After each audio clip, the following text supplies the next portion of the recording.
The first thing are what we call data types. So there are three basic types of data: strings, booleans, and numbers. And you might be thinking, data? But if you think about it, the internet is really just taking data and information from one place and moving it somewhere else, right? When you log on to your email, you're asking for data from a server to your computer so that you can see it. When you log on to Facebook, you are asking Facebook, you have information, can you send it to me? All right? So there are many different types of data, how we categorize the data. We're going to only be looking at three types of data today: strings, booleans, and numbers. Okay. So strings are anything inside of double quotes or single quotes. As long as it's inside of a quote, we call it a string. So the name for that is string. Booleans are either true or false. No quotes around it. Okay? It's just the word true and the word false. Also, I want to point out, these semicolons in JavaScript are kind of like a period in English. So it just shows this is the end. Okay? You don't need it, but we have it in here just so you can get used to looking at it. And lastly, we have numbers. Numbers are pretty straightforward. It's just a number. 2019, 1, -5. These are all numbers in JavaScript. I want to talk about variables next. So, variables are containers that can store information for us. And when they are created, we give them a name. And this name is used later in your code. So you assign your data a name so that you can refer to it later in the code. Here we have an example: var job equal quotes engineer. What data type is this? It's a string. And we know it's a string because it's in quotes, right? Anything inside of quotes is a string.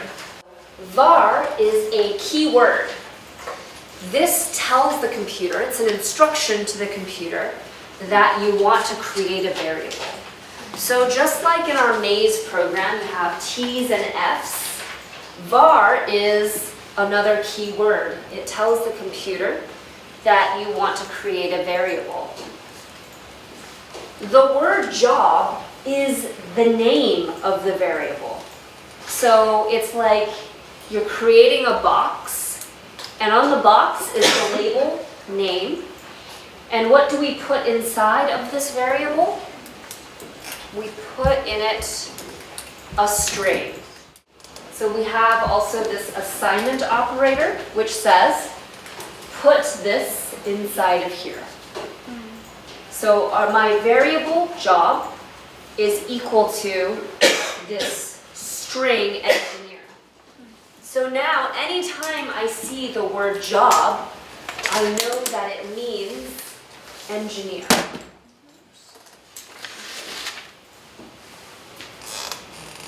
So let's put these together. We can put variables and data types together.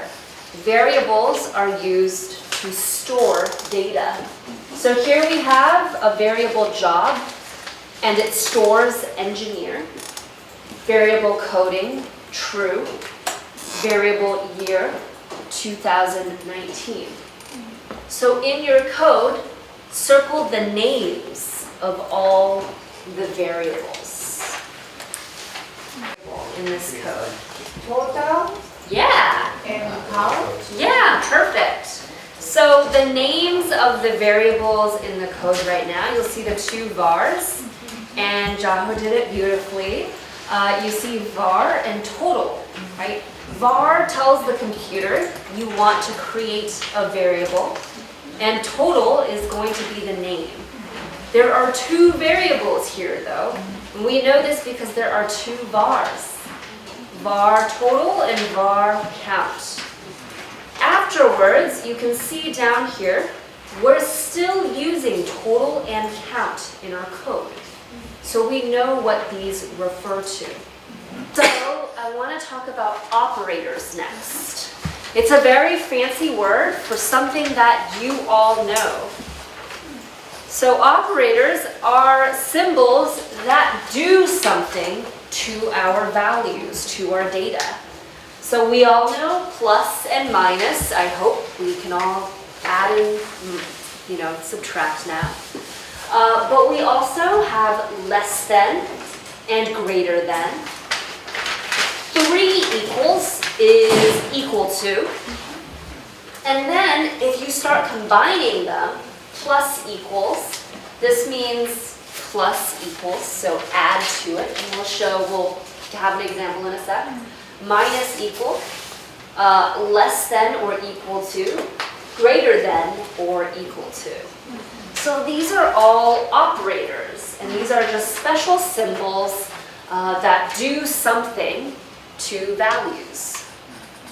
So before we go into more about operators, go through your code and find all of the operators in your code. Remember, the equal is not an operator. Well, it is, but let's not count it as an operator yet.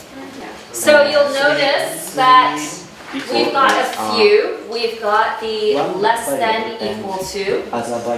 We have the plus equal 2 times. Okay. The equal sign, the one equal sign here, we call this an assignment operator.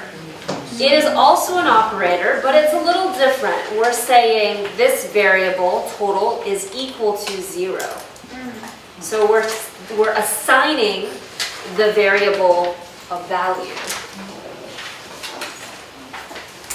Okay, so I want to first say the plus is a little bit special because we can of course add numbers, but we can also add strings. This is the only special one that we have right now.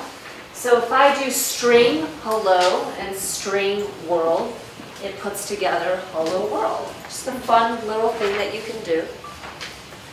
I want to talk about expressions really fast. And I know these are a lot of vocabulary words, but don't worry. Try to use these if you can. Expressions are just the following. 2 plus 4. Hello plus world. Expressions are code that hold meaning, that can be evaluated into something. So 2 plus 4, we know is 6. So that makes this an expression because it has a meaning to it. Does that make sense? It's something that can be evaluated. So let's take a look at some examples of expressions. We have a variable count, and it's equal to 0. What happens down here?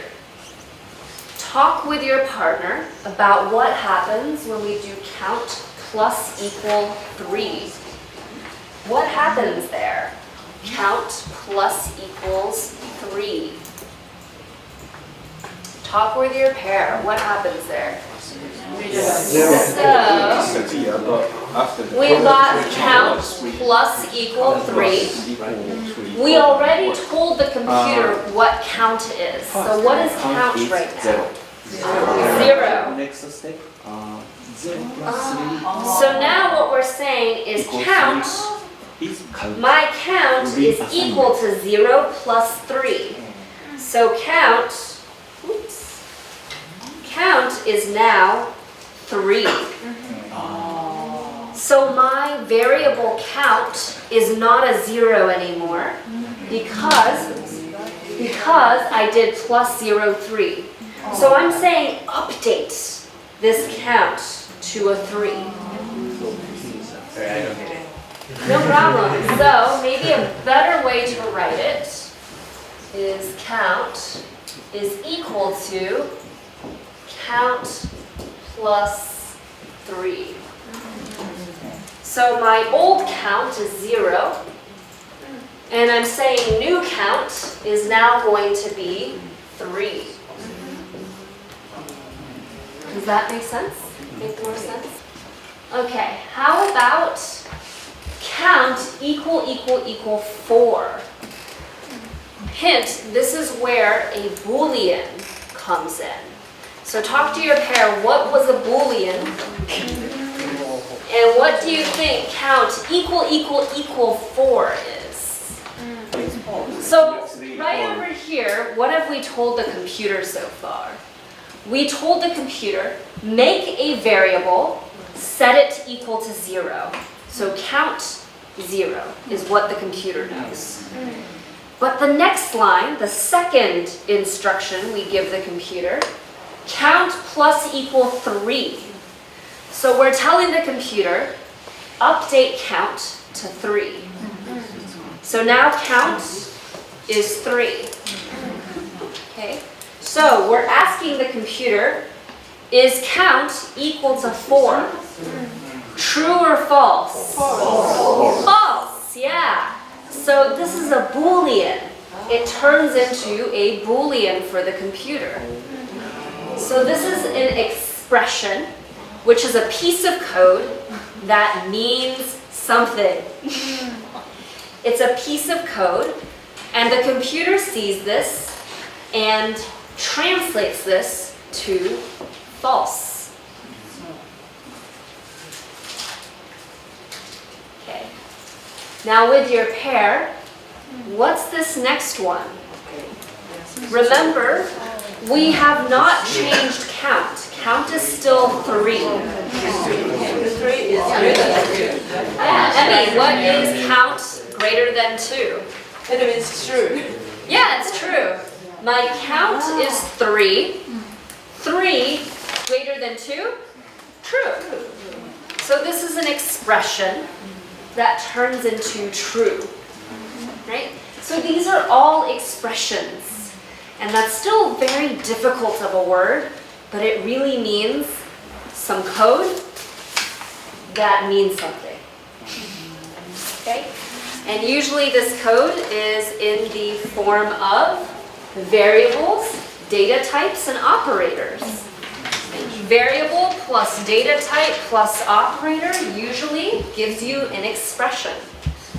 So we've got a variable, we've got data types, and we have operators in there. Okay, we're going to do loops now. Here's a loop. Loops allow us to repeat code without having to write all of it out. Okay, so I'll give you a little bit of time just to read through this. While, these parentheses, count less than 100. So you know this. You know this very well now.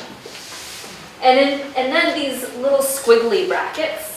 And inside of here, there's a console.log. You don't need to worry too much about that. This is just the computer saying hello. And then this count equals count plus 1. So the while keyword is very special. Just like the var keyword, it is an instruction to the computer that we want to loop. We want to loop until the expression turns false. Figure out with the person next to you what's happening with this code. It's a little bit hard, but what's great about coding, and maybe not so great, is that struggling and having wrong answers is part of how you learn how to code. The struggle of understanding what is happening helps you remember a lot better. and it helps your brain think through and process this information. By following this, you are helping your brain change how it thinks in a different way into how a computer might think. And it's very, very useful being able to have these various steps in your brain. So don't be afraid. Work with the person next to you. See if you can figure out what is going on. Down here, you'll see an equal, a little greater than, and a 10. This is supposed to be the answer, but is it correct? Is this answer correct? Does this code give me a 10? So is my total a 10? So work with your pair. Is this correct? Do I get a 10 when I console log this?